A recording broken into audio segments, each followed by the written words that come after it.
so satisfied, I'm on my way.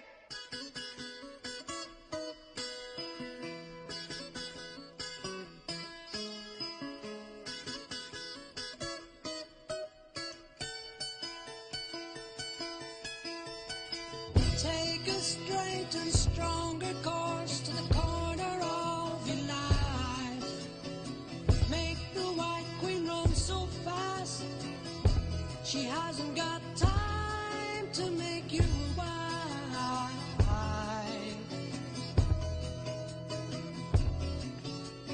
'Cause it's time with your time, and this news is captured. For the Queen to use, move me on to any black square. Use me anytime you want. Just remember that the goal is for us all to capture all we want. Yeah. Don't surround yourself with yourself. Move on back to square. Send an instant comment to me. Initial it with a loving care yourself. 'Cause it's time with your time, and this news is captured. For the Queen to use.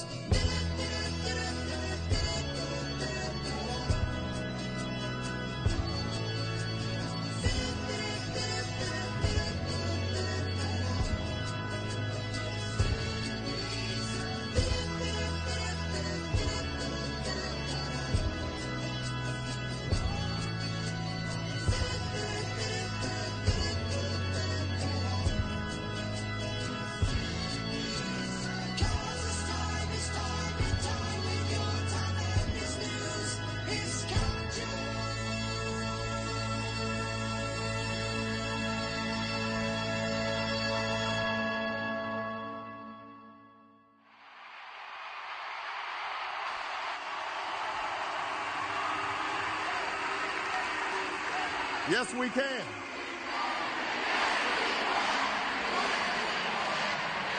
Former President Barack Obama, the great deceiver, instilled so much hope in the public. Are you ready to go? Yet, as time unraveled, more and more of his word became a lie, and a setup for the deep state to roll out a massive depopulation agenda was further established. One that would have carried on had Hillary won the 2016 election. The Georgia Guidestones had been set in stone for this Freemason agenda, but over the last 7 years the agenda had been destroyed. Hillary was meant to win. At least the deep state had rigged the election so she would, but they didn't realize how much rigging they'd need to do. Because Trump became so popular, they lost. The corrupt DC establishment had lost touch with reality. Thank you. And figured because they had the media in their pocket, they truly thought they would win. Despite the lawsuit with Fox News, Dominion has a proven track record of voter fraud. See Venezuela and how the people reacted when their election was rigged. Or watch Pervywood 9, Volume 2, where I cover the 2020 election rigging in explicit detail. Trump is still commander-in-chief, despite the 2020 election results. And the clues are left in military laws and orders, such as the Military Justice Act, Executive Order 13818, 13848, 13912, and many more. When Trump became president, he would need the aid of the world to eradicate the swamp effectively. And to get this sort of power, he used whitemail in order to give corrupt countries and individuals the chance to do the right thing. We had everything. All the documents to prove the human rights violations they had committed, including voter fraud. There has been so much confusion in the truther community regarding Donald Trump. Is he a white hat? Is he a black hat? Are we all being deceived by the great deceiver? What do you think Obama was? The moment presidential power was lost by the deep state in D.C., the military, the Alliance of World Generals, and UN Security Council understood they had 4 years to set the groundwork for the plan that would ultimately drain the swamp and free the world from a future of tyranny under a one-world government. What so many failed to realize or give importance to are the details that show exactly how Trump, through executive orders and laws, took the necessary steps to protect our democratic republic and, more importantly, expose and eradicate the deep state that had been growing like a cancer throughout the world. The U.S. was placed under the crown with the 1871 Organic Act. The bar was quickly established thereafter, and what we know as the U.S. Democratic Republic became a corporation. What the military and Trump are doing now is bankrupting and dismantling that corporation. It may or may not have crossed your path, the famous capitulation tour, where Trump toured the world and met with every superpower, and was given a royal display of submission by each one. What would make each superpower submit to Donald Trump? Well, we had everything. Black hats use blackmail, and white hats use whitemail, where the latter uses information to force people into wrongdoing. The former uses information to give the chance of right doing. So what if I told you Donald Trump is still Commander-in-Chief? I can hear loads of people thinking, of course he is. The election was rigged. You are correct, but it goes much deeper than that. I can also hear a crowd of you thinking, well, no, he's not president. And if he is, explain everything. Explain Biden's presidency. Explain the vaccine. Explain why this is happening. There is a big difference between president and Commander-in-Chief.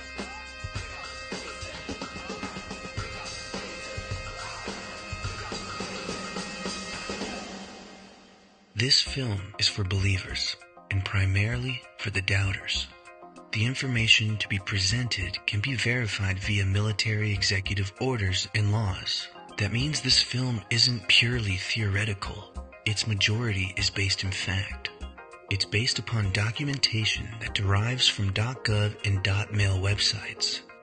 This allows viewers to continue their research after the seeds of this film have been planted. Don't just blindly believe what is to be shown here. Let it guide you. By doing your own research, you will earn the reward of understanding and will be better able to explain this to your peers. And the hope you had forgotten will return in greater strength than ever before. So buckle up and enjoy the ride. By the end, you will realize why they say this is the greatest show on earth.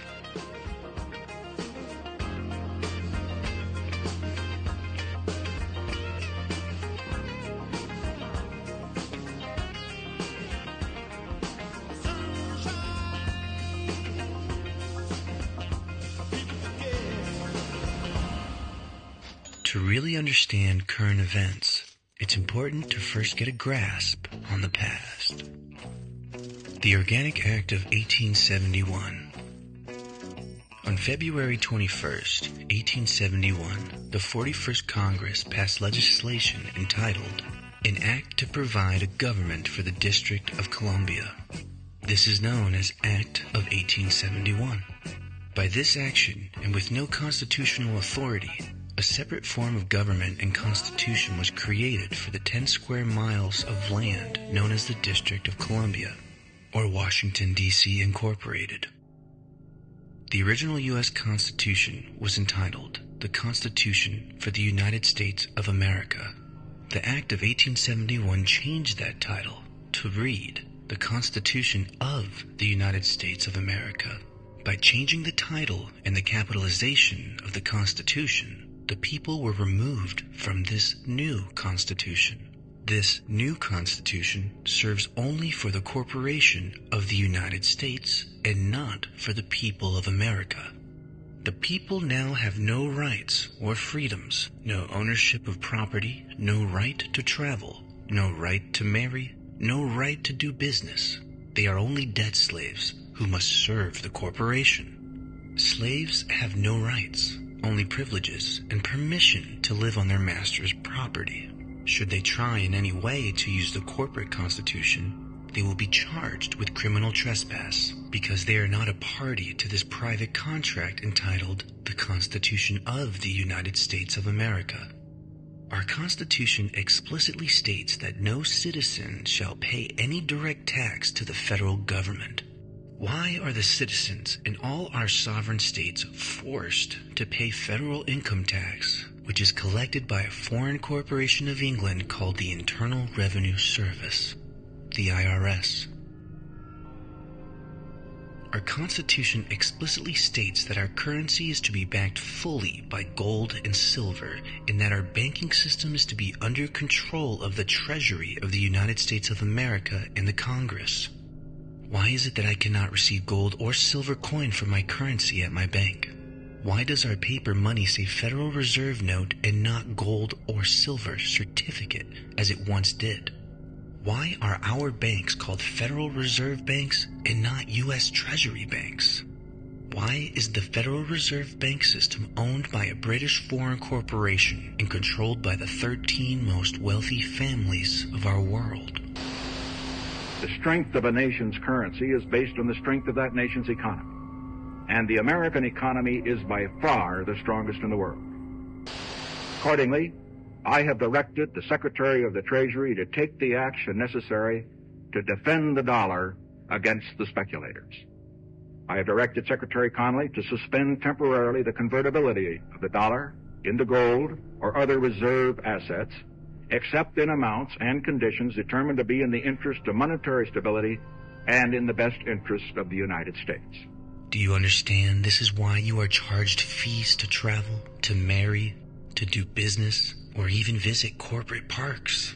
Do you understand why you must pay income tax, bank interest, and lose all your collateral in foreclosure? Do you understand why you lose in court? Why your family has no privacy or security? And why the feds are all over the 50 states? The deep state blossomed in Washington, D.C. For over 100 years, it's become a nest bed for highly corrupt, power-seeking individuals, all working for the 13 most wealthy families in the world. This is the swamp. Draining the swamp that's been growing for over 100 plus years requires a multi-layered operation that in order for it to be pulled off, it can't look obvious. It's done behind the scenes and requires a lot of thought, planning, organization, and most importantly, time. Why is it taking so long? Have you ever heard of Stockholm Syndrome? It's a condition in which hostages develop a psychological bond with their captors. We are those hostages. The brainwash of 100 plus years has a large portion of the public willing to fight for their captors. To prevent civil upheaval, the operation to take down the deep state had to include the eradication of years of brainwashing propaganda from the collective human psyche. How dare you! Thankfully, many are awake, and as of 2023, many more are awakening. Therefore, this operation isn't going to be published on the news. Not yet, at least. But knowing all this allows us to read in between the lines regarding current events, which include military executive orders, national emergencies, Trump's capitulation tour, COVID-19, and January 6th. They don't call this the Great Awakening for nothing.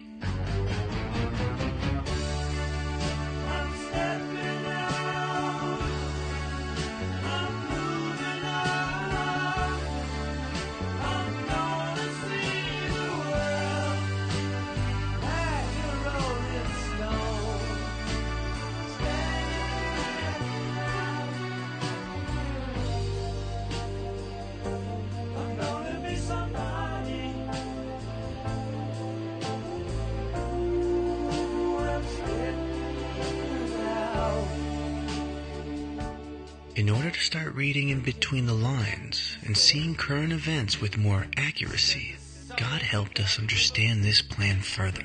With the help of military veteran Derek Johnson, His analysis of sequential events regarding military action and President Trump's executive orders and national emergencies, and even Biden's continuation of those orders, we clearly see Donald Trump is still Commander-in-Chief under the continuation of government, also known as devolution. And because of national emergencies kept active by President Biden, which are in complete discordance to what Joe Biden has stood for his entire political career, it's very obvious, once it clicks, the military, not DC, and with the Constitution put on pause, is in full control.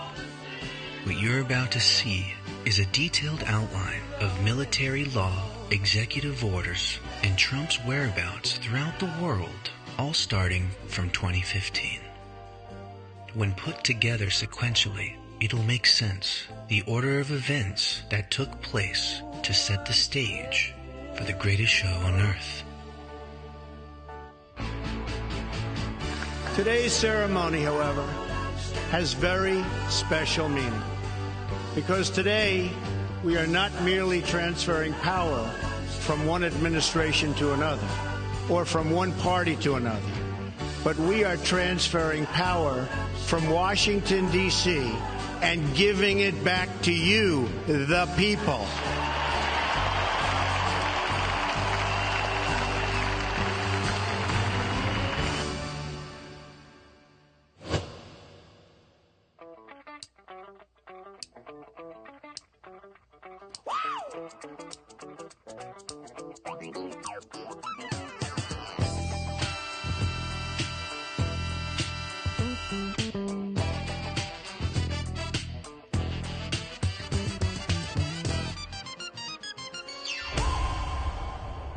Department of Defense, The Law of War Manual, June 12, 2015. The Law of War Manual is the Department of Defense's war manual. It was signed on June 12, 2015.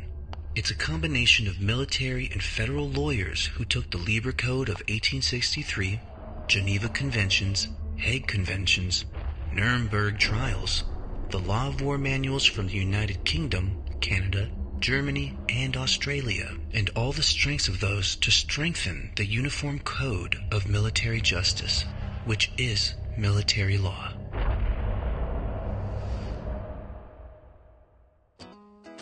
The Golden Escalator. In the moments before his announcement, Trump came down the Golden Escalator at Trump Tower prior to announcing his run for president. What are the odds of that? Just 4 days after the Law of War Manual was passed.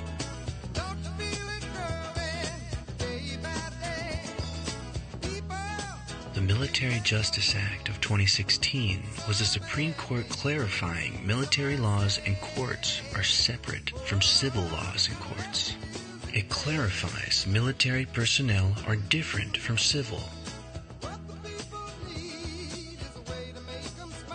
Federal Continuity Directive 1, January 17, 2017. The Federal Continuity Directive 1 was signed 3 days before Donald Trump took office. Looking into the appendix, it defines devolution and reconstitution. To help you understand further, we must understand devolution, also known as reconstitution.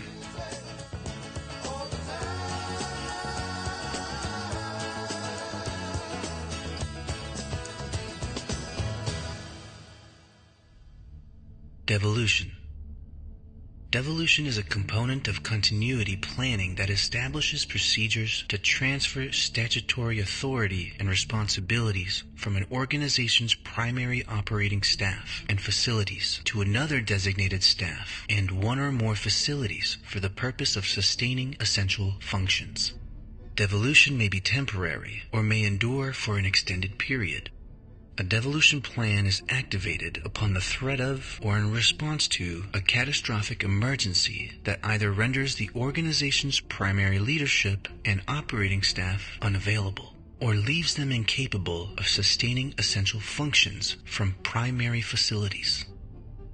Reconstitution. Reconstitution is the final phase of a continuity event, the process by which surviving and/or replacement personnel resume normal operations and may occur at any designated location that provides the staff, facilities, and systems necessary to sustain essential functions. Just prior to the signing of Federal Continuity Directive 2 on June 13, 2017, the directive that would actually implement the continuity of government and so much more, Trump embarked on an international tour, famously known as the Capitulation Tour.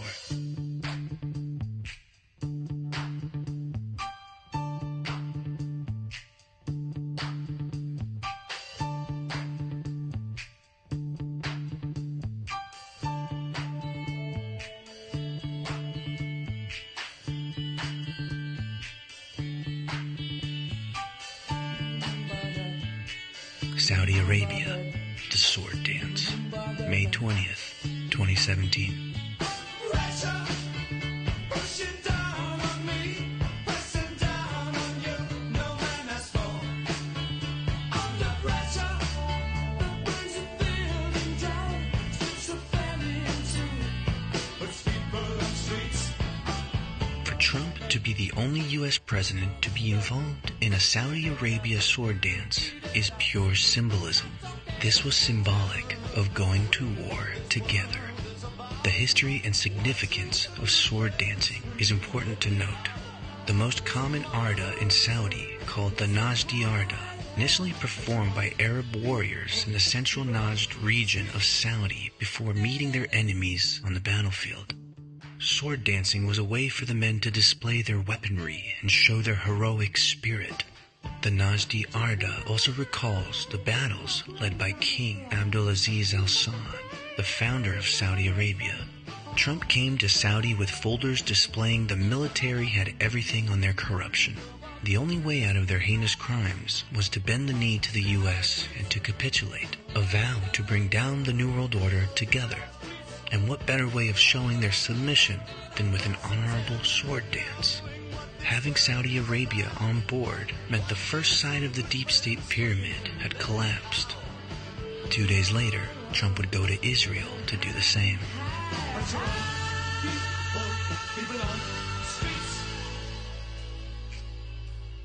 Israel, May 22nd, 2017. On Monday, May 22nd, President Trump arrived in Israel and was welcomed by President Rivlin. Shortly after arriving, President Trump and Rivlin delivered remarks. Most importantly, President Rivlin proclaimed, America is back in the area. America is back again. Israel publicly submitted by allowing the U.S. to move our embassy to Jerusalem and with our military protection. And to this day, Saudi Arabia and Israel are still getting along.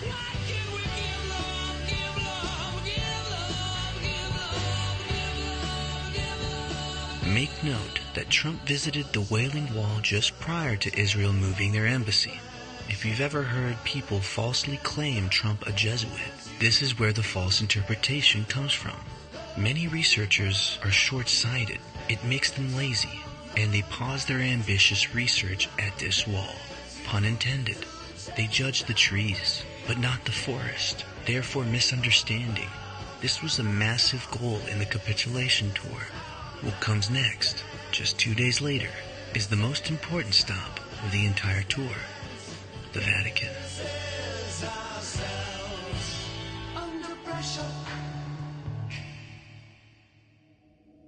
Trump left Israel and flew straight to Rome, May 24th, 2017. Pope Francis would now be shown concrete evidence of human trafficking provided by the new coalition of U.S., Saudi Arabia, and Israel. Red lines were drawn in the sand at Rome. The outcome? The Pope submitted to the U.S. publicly in this famous picture.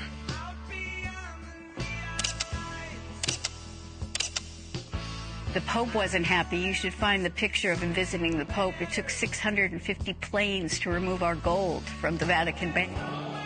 Think he's always frowning like that? Have a look when Pope Francis was visited by Obama.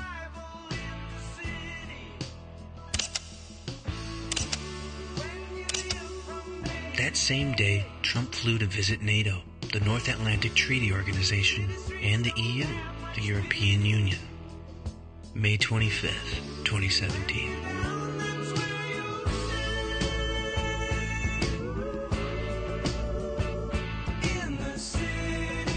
The EU is a unique and essential partner for NATO, as the two organizations share a majority of members, have common values, and face similar threats and challenges.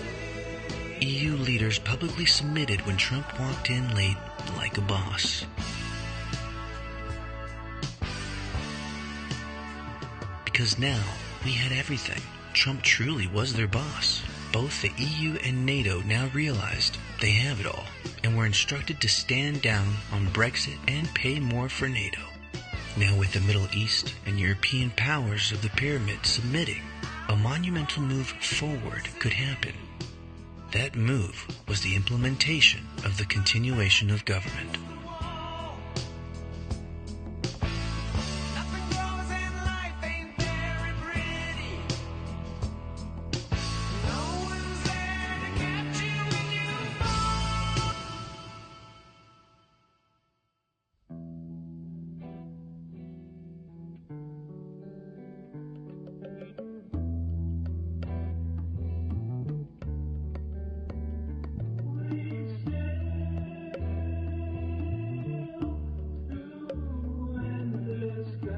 Federal Continuity Directive 2, June 13th, 2017.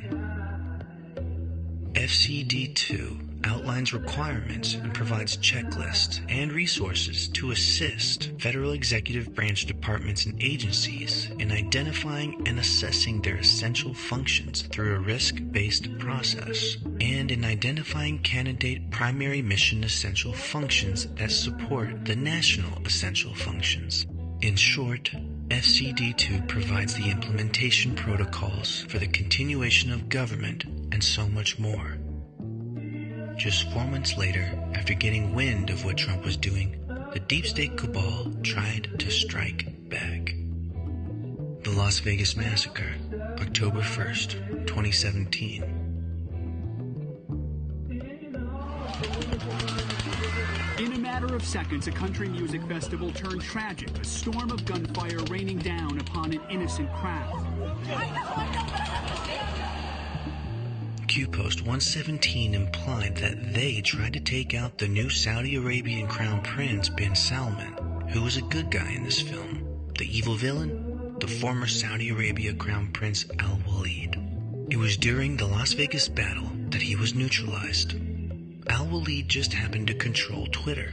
Now, we control Twitter, or X. Contrary to what I believed in the past, this points to Elon being a white hat. It's pretty obvious when you pay attention to what he's saying.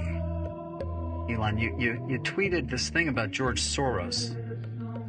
Well, I'm looking for it because I want to make sure I quote it properly. But, I mean, you know what you wrote. But you basically... It reminds me of Magneto's. It's like, calm down, people. This is not like you had to pick a case out of it. You also...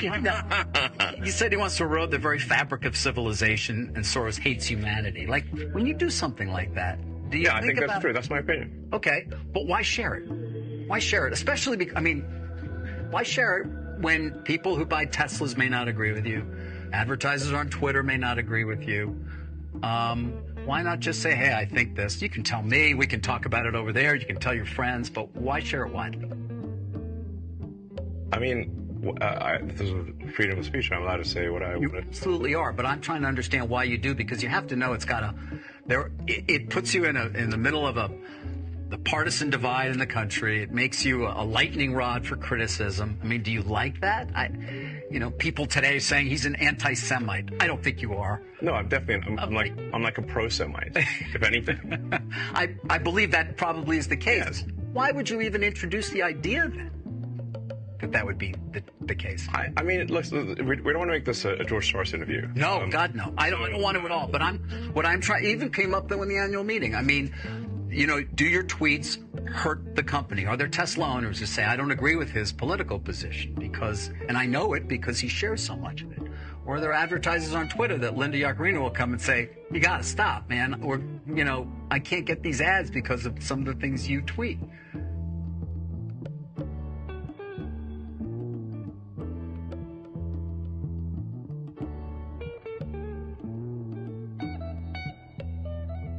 You know, I'm reminded of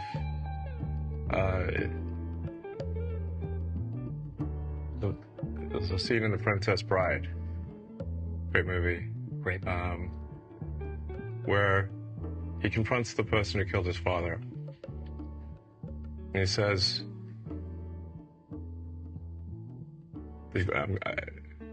offer me money. Offer me power.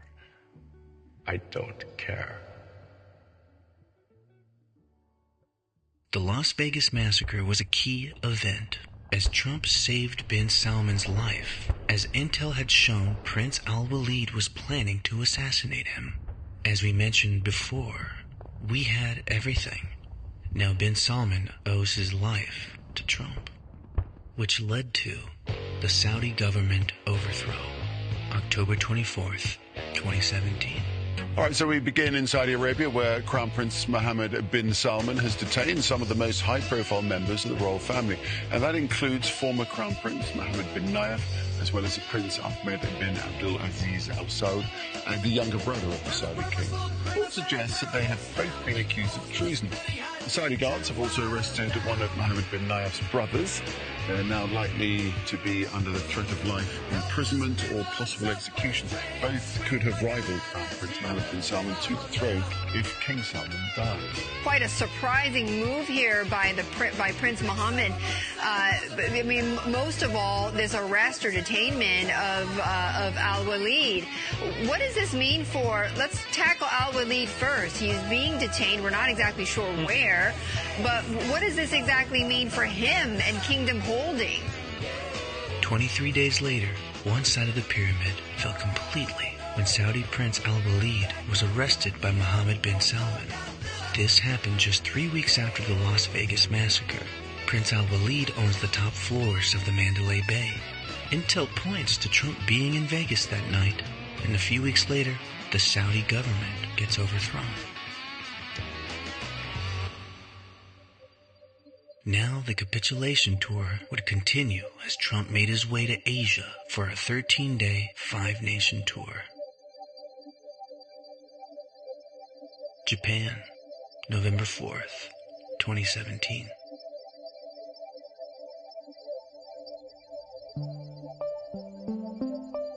The effect of Trump's visit had the Japanese emperor removed. This was the first in Japanese history. Just 1 month after Trump's visit, the Japanese cabinet finalized their decision and suggested that April 2019 would be a good date for Japanese Emperor Akihito's official abdication. A sacred ceremony to mark the transition to a new era for the world's oldest continuous monarchy. With 2 of the 3 mysterious imperial regalia, a sword and a jewel, the emperor gave his final speech. Emperor Akihito was abdicated due to failure of his duties as emperor.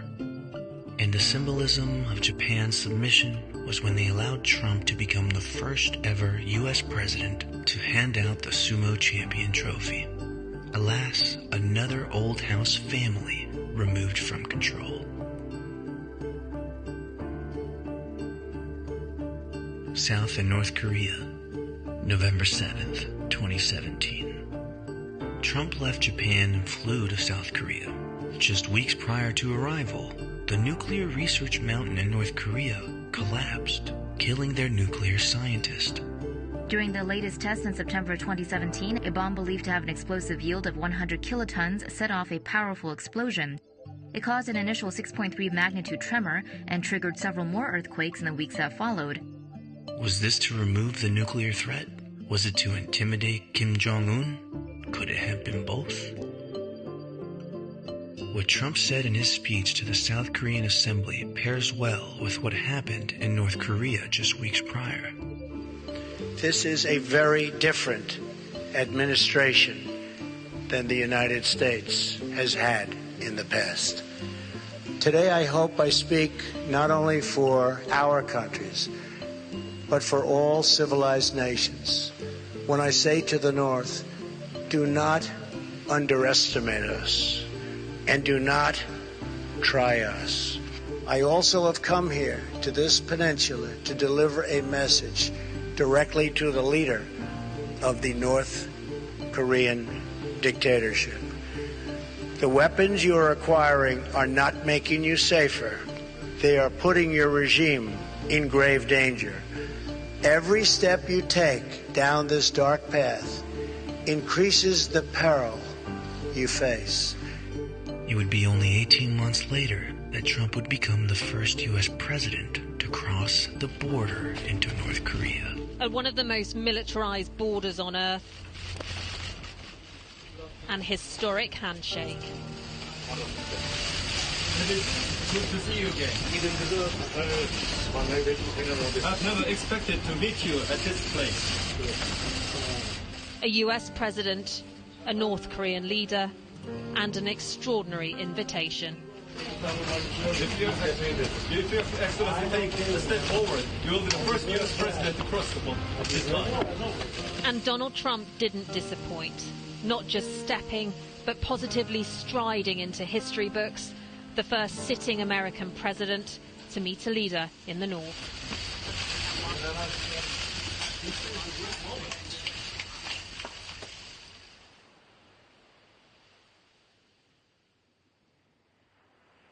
China, November 8th to 10th, 2017.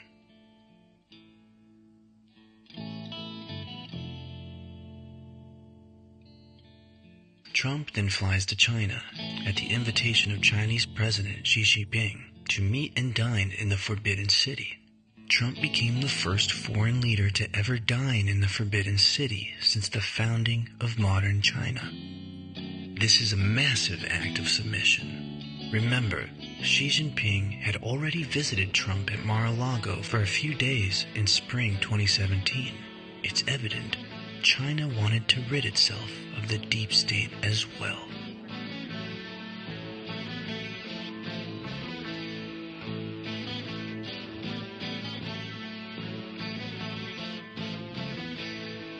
Two days later, on November 12th, 2017, Trump visits Vietnam.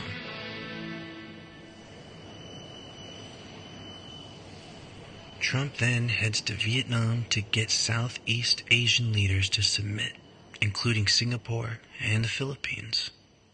Trump is placed in the honor position to the right of the Vietnam leader as proof of submission. At the core of it all, it's about stopping trafficking. Philippines submit.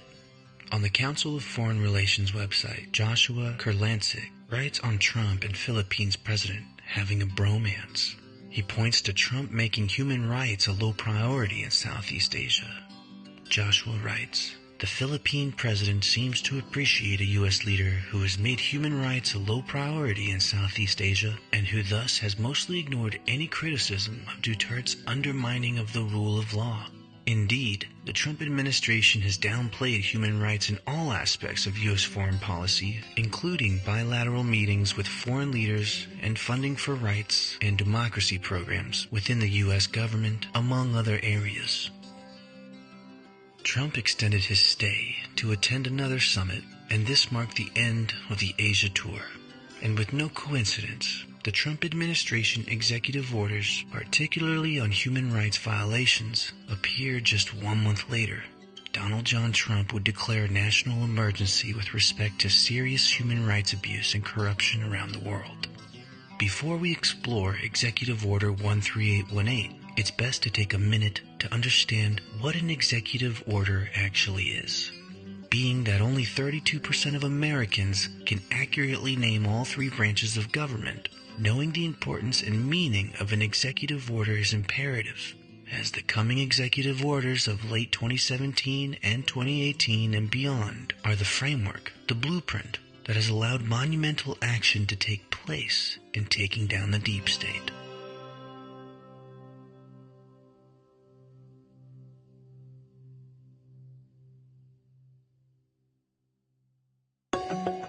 The power of the pen. With just their signatures, U.S. presidents can issue executive orders, documents that direct the actions of the federal government. They have the force of law. There are limits on the president's ability to issue orders. The order must specify what authority is used to make it, either the Constitution or a law. Executive orders can be overturned. Courts can rule them unconstitutional. Congress can refuse to spend money to carry out an order. Congress can pass legislation to invalidate them. Future presidents can undo an order by issuing a new one. All U.S. presidents except one, William Harrison, who died after 1 month in office, have issued at least one executive order. And some executive orders make history. In issues large and small, presidents use executive orders to shift priorities and change the way the federal government does business.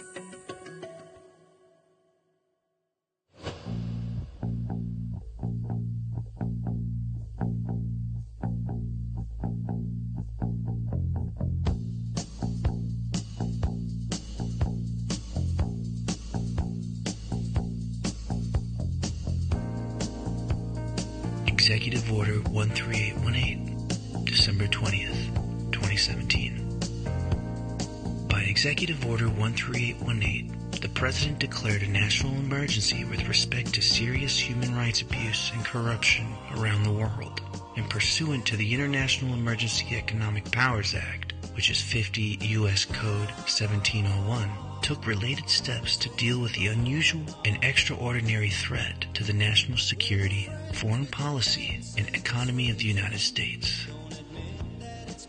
A national emergency is a situation in which a government is empowered to perform actions not normally permitted. The 1976 National Emergencies Act implemented various legal requirements regarding emergencies declared by the President of the United States. Setting an executive order with a national emergency is a very big deal. This executive order was solely based at its core a means to stop the massive human rights violations around the world. As the year ends, Trump begins 2018 with a continuation of the capitulation tour. Davos, Switzerland, January 26, 2018. As we enter 2018, the world leaders understand the plan, and average U.S. citizens are waking up to Q. Trump flies into the lion's den at Davos, Switzerland, with Soros present. All the largest global CEOs and bankers submit to Trump at Davos, and you can see Trump has been given the seat of honor right in the center. The CEOs and bankers understood what you understand now. They knew the U.S. was under military control, and to survive, they had to play ball. Trump stated, "The world is witnessing the resurgence of a strong and prosperous America." And just 2 months after, on a Trump-approved submission trip, Mohammed bin Salman heads to Silicon Valley, a valley where Saudi Prince Al-Walid no longer held superiority. Mohammed bin Salman tours Silicon Valley, March 20th, 2018. With the takedown of puppeteer Al-Walid, Crown Prince bin Salman goes on a Trump-approved submission trip to all the CEOs formerly owned and controlled by the Saudi Arabia side of the pyramid: Google, Apple, Twitter, Facebook, Microsoft. Donald Trump has set the chess table properly by assembling a worldwide task force that would essentially team up with the U.S. military to drain the swamp. As Mohammed bin Salman set Silicon Valley straight, Trump came back to the White House and got busy. From January to December of 2018, Donald Trump would publish 37 executive orders, from Executive Order 13820 to Executive Order 13856.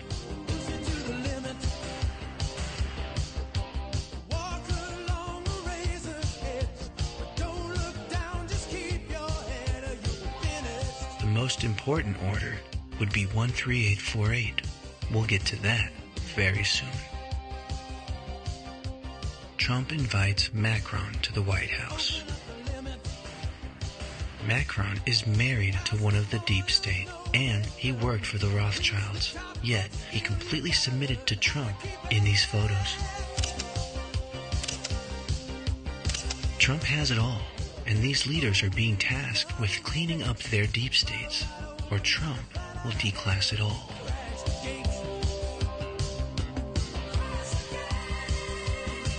The Queen submits.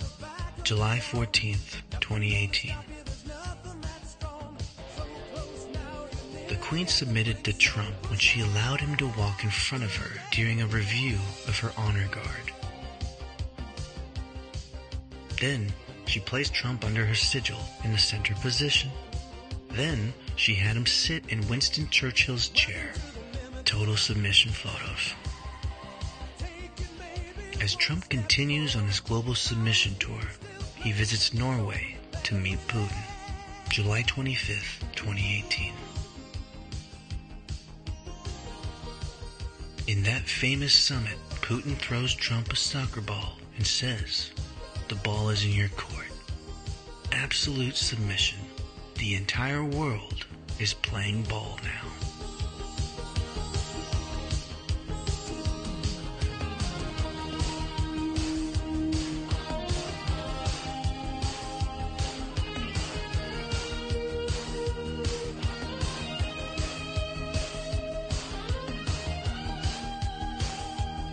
Now for the most important executive order, 13848, September 12th, 2018.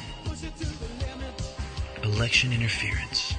It was written 2 months before any election under Donald Trump. It's current and active till September 2024. That's right, Joe Biden has extended this executive order. This is a clue that the president is acting under Commander-in-Chief. This executive order traps all governors, attorneys, generals, Secretary of States, judges, and lawyers for not upholding and implying and enforcing the law. Executive Order 13848 carries a national emergency within it. Keep in mind, this was signed 2 months before any election under Donald Trump.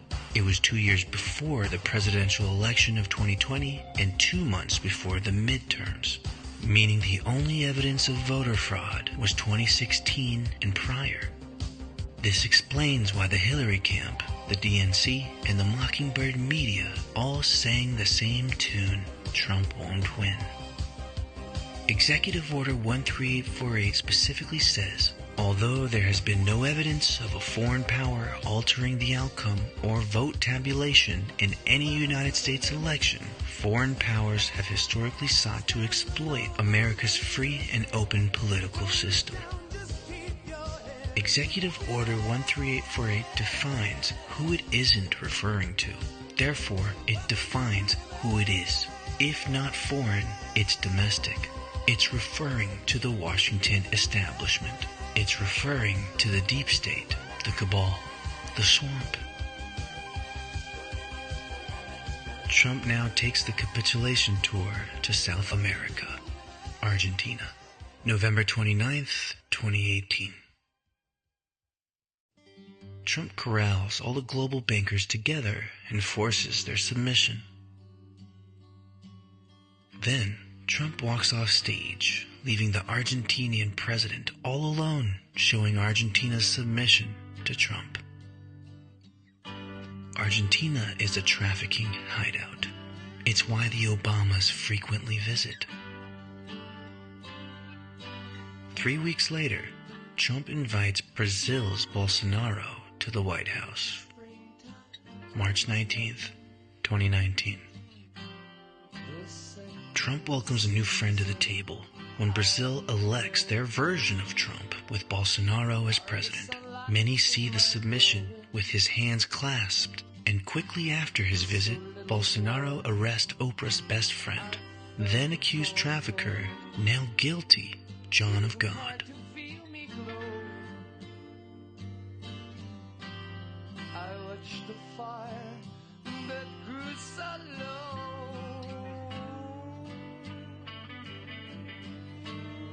Theresa May, May 24th, 2019. Remember when Theresa May cried and resigned to allow Boris Johnson, who's a Trump supporter, to take over as Prime Minister of England? May owes her life to Trump. Intel hinted that Trump alerted May to a hit on her by the deep state. So much to be optimistic about. I will shortly leave the job that it has been the honour of my life to hold. The second female Prime Minister, but certainly not the last. I do so with no ill will, but with enormous and enduring gratitude to have had the opportunity to serve the country I love. She's crying because they were going to kill her, and she was saved by Trump. Space Force, established December 20th, 2019. The U.S. Space Force is responsible for organizing, training, and equipping Guardians to conduct global space operations that enhance the way our joint and coalition forces fight, while also offering decision-makers military options to achieve national objectives. Enhance the way our joint and coalition forces fight? This sounds like the branch of the military responsible for worldwide military operatives. Certainly something that was established on Trump's capitulation tour. It's key to note that Russia was the first nation to have a space force, and the Russians are known for gathering intel. It is said that Space Force was active in collecting all the election fraud that occurred during the 2020 election. After the onslaught of attempted indictments on Trump, there is now a leg to stand on legally for Trump to showcase the data they have that proves the election was rigged. Before Trump ends his international visits, he heads to India. Trump visits India, February 25th, 2020. Trump now turns his focus to India. Their leader Modi submits publicly to Trump with these hugs. He also clasped his hands together in this photo to show his hands were tied as he submitted. These comms are important to note, and they're very symbolic. Trump was greeted with a stadium of 100,000 Indians chanting, Namaste, Trump! Namaste, Trump! Namaste, Trump! Trump ends his international visits with India and immediately focused on the battlefront back home. This is when the deep state released their Ukrainian bioweapon.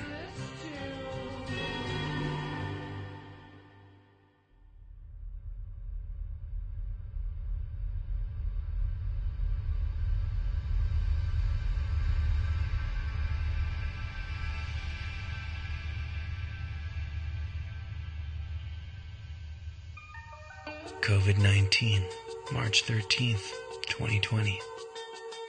Chaos and division equals power acquisition. COVID was a biological chemical attack. It was going to be used with Hillary as president. They created a problem they already had a solution to. When you know Bush Jr. wrote presidential directives for federal continuity, and, even more damning, when you apply that Obama wrote an executive order in 2009 that specifically says, establishing federal capability for the timely provision of medical countermeasures following a biological attack. Along with mainstream news sources, Bill Gates talking about pandemics and vaccines in 2012, it's very easy to see what was going to happen. How it happened is what you need to understand. The military and World Alliance of Generals gave all the Washington establishment via Congress the chance to do what was right for humanity, but they didn't. They had their rats in Ukraine relinquish these attacks. It wasn't China. There's multiple cities in Ukraine where biochemical labs are, those that Russia's bombing, with the name China attached to the Ukrainian spelling. It all ties in and makes sense when you apply the timelines and facts. On March 13th, 2020, Trump declared a nationwide emergency under the Robert T. Stafford Disaster Relief and Emergency Assistance Act, authorizing assistance administered by the Federal Emergency Management Agency, or FEMA, the first known instance of FEMA serving in such a role for a public health incident. So, Russia is just annihilating and bombing Ukraine for no reason, or just because they want their land back? And that requires this kind of list from your taxpayer money? It doesn't make sense. Instead, if you flip the scenario and apply the facts, it makes plenty sense. Obama wrote 3 executive orders for Ukraine in 2014. VP Biden made 7 trips in 7 months to Ukraine in 2014. In 2014, there was not a traditional election held in March. It was called a snap election, when Poroshenko won the first round and there wasn't a second. Obama congratulated him 2 days after that election. Ukraine broke the CIS treaty in 2018 with Russia. Putin hands the soccer ball to Commander-in-Chief Trump in 2018. Russia doesn't participate in the World Cup 2022? Not participating in one of their most loved sports? The soccer ball represents the ball is in your court, Mr. President. You tell me what you want me to do. Commander-in-Chief Trump never started any wars. He got Russia to bomb these Nazi-ran biochemical labs. The only Ukrainians fighting in Russia are Nazi soldiers, defending these biochemical labs that the United States criminals were funding. Clinton, Bush Jr., Obama, Joe Biden, Nancy Pelosi, John Kerry, Mitt Romney, and the list goes on. Hunter Biden is now under serious investigation. Pause for 1 second and realize that the majority of what you see coming from the mainstream is actually military controlled. The same time Hunter is being investigated is the same time Trump is being indicted, which is the perfect setup for all red pills to fall like rain at the same time. Luckily, COVID wasn't as bad, as they've skewed the numbers, and the majority of those vaccines were saline. The military knew what was going on and did everything to prevent as much as they could. The rest of it is to wake us up. It wasn't fun for anyone.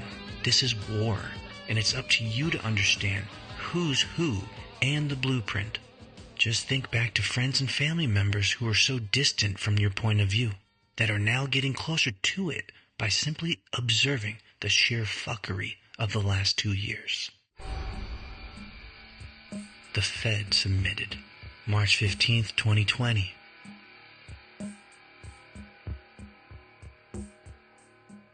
During COVID, the Federal Reserve took a back seat to the Trump-controlled Treasury Department for the first time in 100 years. The Fed submitted and paid out all liquidity while our Treasury secured the assets. It used to be the other way around. Fast forward to a glimpse of today and the Federal Reserve has gone bankrupt. New financial systems are being created, the dollar is failing and will die fairly soon. Here's the G7, a group of 7 of the world's advanced economies, including the US, UK, and Japan. And here's what some call the alternative from the developing world, the BRICS, formed by Brazil, Russia, India, China, and South Africa. The BRICS is trying to position itself as the voice for emerging economies and challenge Western dominance of global affairs.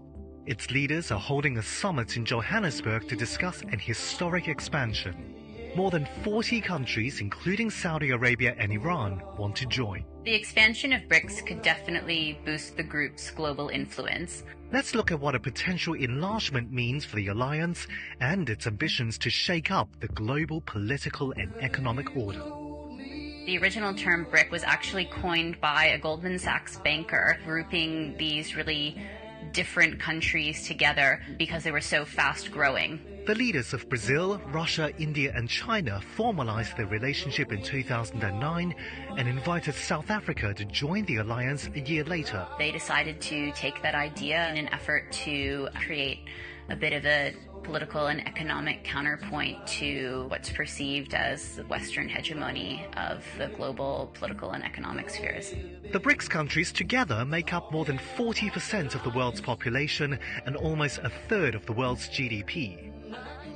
According to data from the International Monetary Fund, the bloc has already overtaken the G7 nations' share of the global economy on the basis of purchasing power parity. That's when the purchasing power of different currencies is equalized.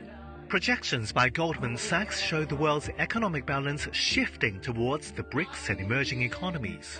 China is expected to overtake the US as the world's largest economy by 2050, with India climbing to number 3. China and India have experienced massive growth since the BRICS were founded in 2009 and certainly have helped them swell in importance and remain relevant on the global stage. China and Russia are pushing to enlarge BRICS. Experts say Beijing is keen to create an alternative grouping to counter the US and the West on the world stage. China has been bullish on expanding BRICS for some time, and they're particularly keen at the moment because of the trade tensions with the US. The US looking to diversify its supply chains away from China. Russia sees an expansion as a way to gain more international allies following its full-scale invasion of Ukraine. South Africa publicly supports the expansion, as does Brazil, but experts say behind the scenes, Brazil and India want a more measured approach. It seems that they are concerned about the group leaning too autocratic, so they want to have very specific requirements for admission to make sure that there's a balance amongst the members and that it doesn't become sort of the autocratic G7. More than 20 countries have formally applied to become part of BRICS, ranging from Saudi Arabia to Ethiopia, Argentina, and Indonesia. Experts say Saudi Arabia is a strong candidate as a major economic and energy power in the Middle East with a growing role in regional diplomacy. Indonesia, with the world's fourth largest population, is another strong contender. Indonesia, being such a large economy and important in the electrification, clean energy tech, electric vehicles, might be a logical choice. One reason for joining the BRICS is gaining access to the bloc's new development bank.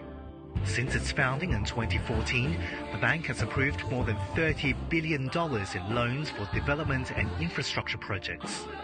Access to funding from this bank, which seem to be having more favorable terms than a traditional development bank like the World Bank or the IMF, is definitely something that's attractive to a lot of countries. The new development bank also wants to deepen the use of local currencies instead of the US dollar for trade and financing between the BRICS nations. Ultimately, experts say one of the biggest challenges for the BRICS to counter the West is to form a united voice on major global issues. Generally, the countries have pretty diverse and diverging interests in politics, on security issues, and even relations with the US. I think the group would like to be seen as an alternative political forum to the G7 group of developed nations. Whether or not it is able to achieve that, I think, will largely depend on what countries it admits. Executive Order 13912, March 27th, 2020. Donald Trump federalizes the National Guard and reserves to active duty because of those unaddressed national emergencies. From 2017 to March 2020, Donald Trump declared 9 national emergencies. 7 were in executive orders, all were unaddressed by Congress.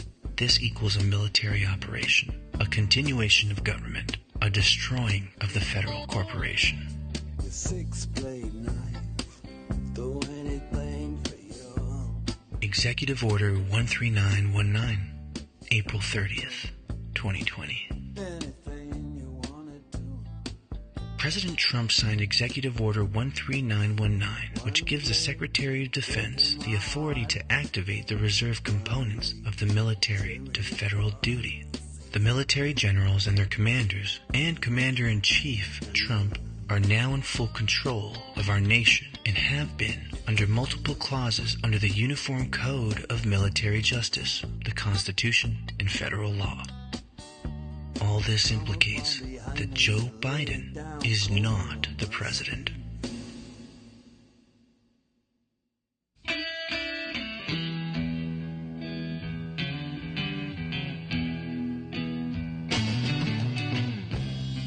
Hey Joe, where you going with that gun in your hand?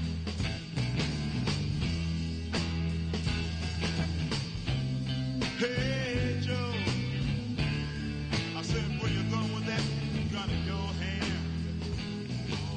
If Biden was actually president, would he extend a number of these executive orders that go against his lifelong policies? Ones created by Trump specifically meant for the takedown of the cabal? This is a perfect sign that shows the military is in control of a lot of what you are seeing. Biden's admin is nothing but a continuation of government, but they're the side that's exposing their crimes to the public. They're destroying their system. They're all actors. The ones that aren't, they know what's going on. Continuation of government shows so. Biden has extended every single executive order with national emergencies and the Executive Order 13912 that federalized the National Guard and Reserves to active duty. Every executive order has expiration dates, so why did he extend policies that don't align with his? Executive Order 13912 didn't set to expire until March 2022. Why did he extend it in 2021? He extended it again in 2022, which now makes the National Guard and Reserves on active duty till March 2024.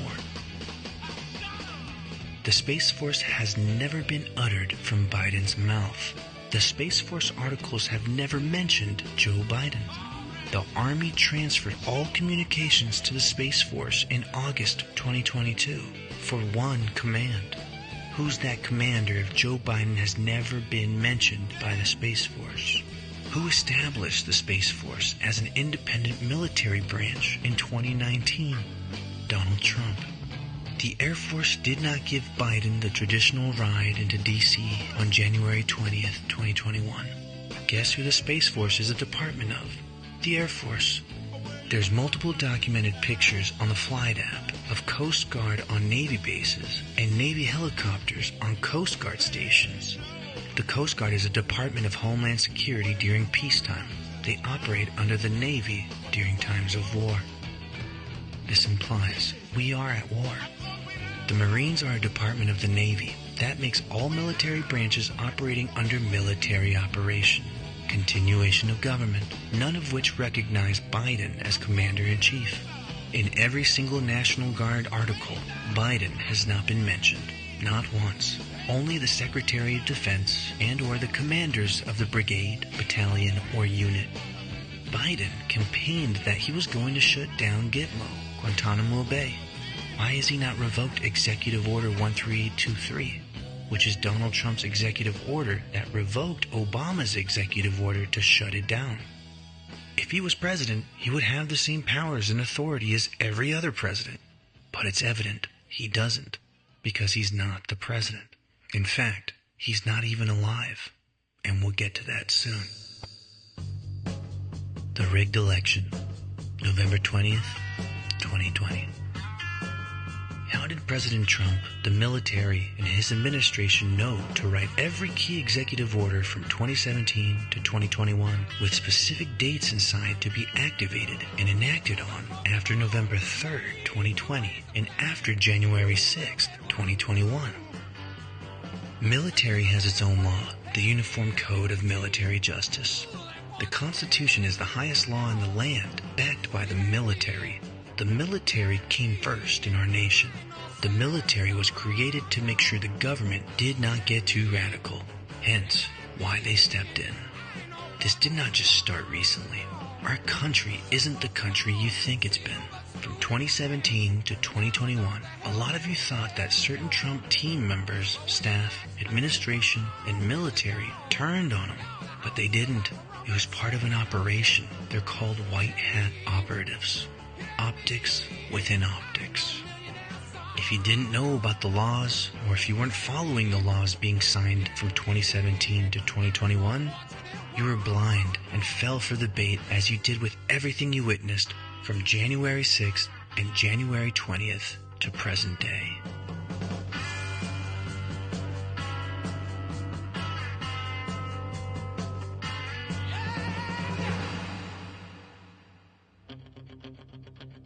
January 6th, 2021. The military expected the 2020 election to be rigged, but to drain the swamp, they had to let it happen. They had to show the American public this way. Mike Lindell's documentary shows the real election results, with almost every state voting for Trump. The Executive Order 13848 issued the first national emergency.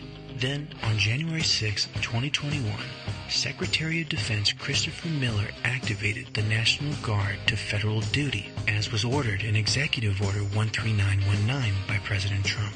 All of those actions also signified President Trump's war powers of the president via 47 U.S. Code 606, Title 10 of the United States Code, the invoking of the Insurrection Act of 1807, Title 32 of U.S. Code extended President Trump's power as president according to those codes in Articles 2 and 4 of the Constitution. On January 6, 2021, after 2 objections, the insurrection took place. It wasn't an insurrection. It was all planned. The military was exposing the deep state. Because in our Constitution, in 3 U.S. Code 15, it tells you what was supposed to happen when those objections took place. That didn't happen. When they came back in, they just rushed right on through and counted the votes. They were supposed to go into a special chamber, go read through 3 U.S. Code 15. Congress, Swamp, the Rhinos and Dinos broke 18 U.S. Code 2381, 2384, and 2385, and 52 U.S. Code 20511. Executive Order 13848 traps all governors, attorney generals, secretary of states, judges, and lawyers who do not uphold or apply the laws that were put into place, so they chose what side of the line they were on. To understand further, you can watch my film, The Flight of the Bronson Brothers, a group of 4 famous trumpet-playing brothers who sued Congress for not upholding their oath. Their fight still continues, and you can catch up on that fight on goodlion.tv.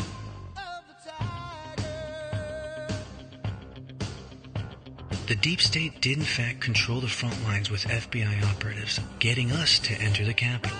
I know because I am one. I faced corrupt judges, correctional officers, and lawyers who all tried to bash my spirit, but only made it stronger. These are the corrupt judges and lawyers who chose to stay on their side. They will regret doing so. This is a multi-layered operation of all the things that the swamp is being drained from. January 20th was also a very important day, as it was the funeral of Joe Biden. That's right, all right in front of our faces. Joe Biden's funeral, January 20th, 2021. President Trump received the full military and constitutional regulated inauguration ceremony with the Presidential Salute Battery, 3rd Infantry, also known as the Old Guard, with a 21-gun salute, with the playing of Hail to the Chief as he flew off in Air Force One post 11:59 and 59 seconds a.m. as the 20th Amendment specifically says a president's term is to end and begin at noon. Joe Biden had 3 cannons, 9-second intervals, 21 guns, and the first shot was a dud. So, 20 guns? And this was at Arlington National Cemetery. If you go to arlingtonnationalcemetery.mil, it specifically says the 3 valiant salute is not to be confused with the 21 gun salute. Joseph Biden received a full-grade military funeral service. He didn't get to ride in Air Force One. He raised his right hand at 11:47 a.m. Eastern Standard Time, which is a violation of the 20th Amendment. I'll never look into your eyes again.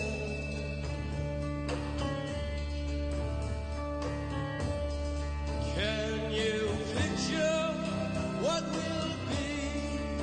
So limitless and free, desperately in need of some stranger's hand in a desperate land. What we are witnessing today is still a continuation of government, aimed to reverse the radical brainwash of propaganda on our nation. You don't just flip a switch to change a public opinion. You orchestrate an entire movie, a show, where the world becomes a stage, in order to create the proper outrage and insight, knowledge that enables people to break away from a hypnosis of division.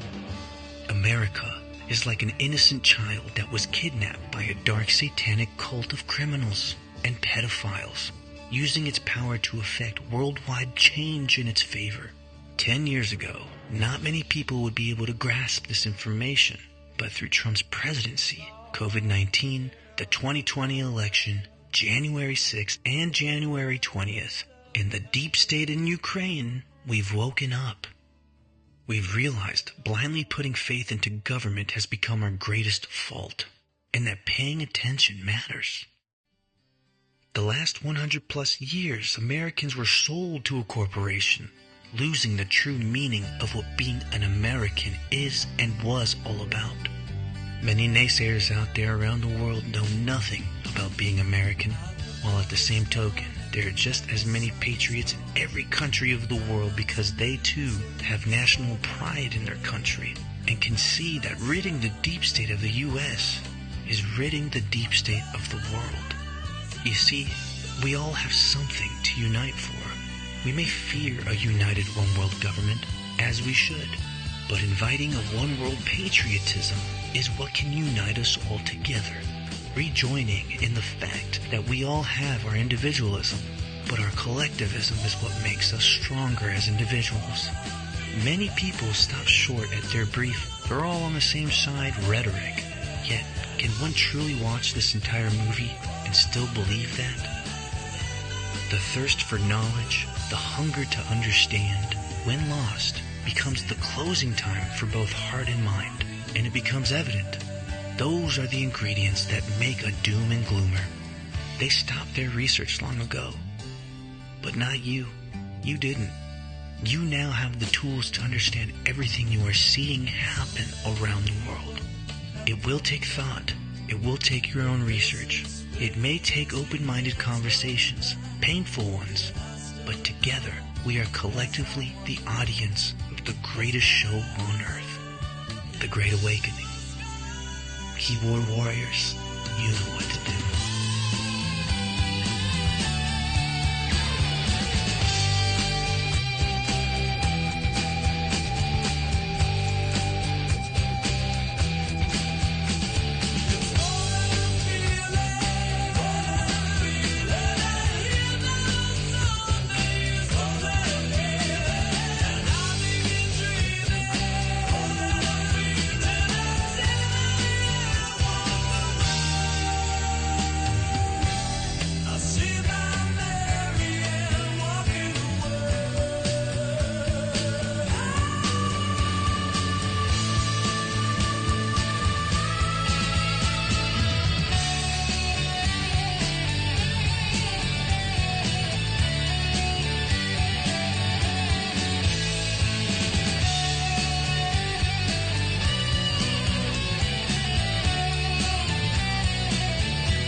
Forget the day and dream of a girl I used to know.